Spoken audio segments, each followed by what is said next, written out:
Sotomayor. There's been a number of church shootings recently. Does the state or the federal government, does it bar from saying you can't go into a church without a gun, without the owner's permission, the church's permission? Is that illegal?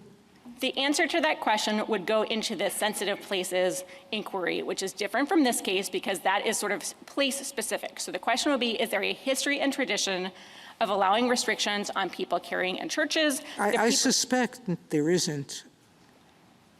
So I suspect, I could be wrong, I never read about that, but if we're not looking at property rights and a government's right to regulate a presumption, then what would give the government the right to think that flipping the presumption in that case is reasonable?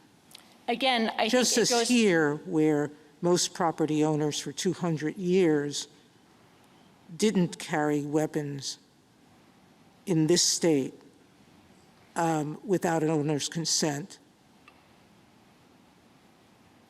That's the presumption of the Hawaiian people. So 2 points on that. One, with respect to the presumption of the Hawaiian people. As petitioner notes, there is no Second Amendment for every single state in the union that's different. It is a national tradition, and states cannot retain their pre-statehood traditions as sort of a veto for the Second Amendment national traditions. It's not a veto.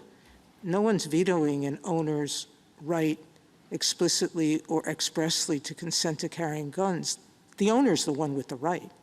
So to be clear, what I mean by that is you can't use local customs to say that each state gets its own Second Amendment. The court has rejected that very type of analysis in the Takings Clause, for instance, in Hennepin County, in Cedar Point, where the court said, even if California has a kind of unusual way of defining easements, or Minnesota has a strange way of defining property interests, that doesn't mean that that sort of There's nothing unusual about this. This is simply a presumption.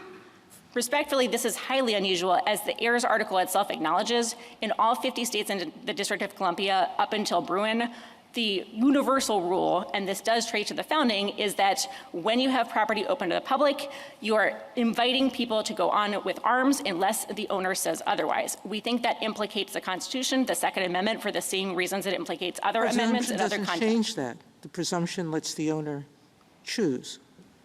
The presumption is that you're trespassing. It treats just for one class of people. It turns essentially property open to the public, like a gas station, into the equivalent of someone's house, where you're committing a crime under Hawaii law if you actually go onto it without consent.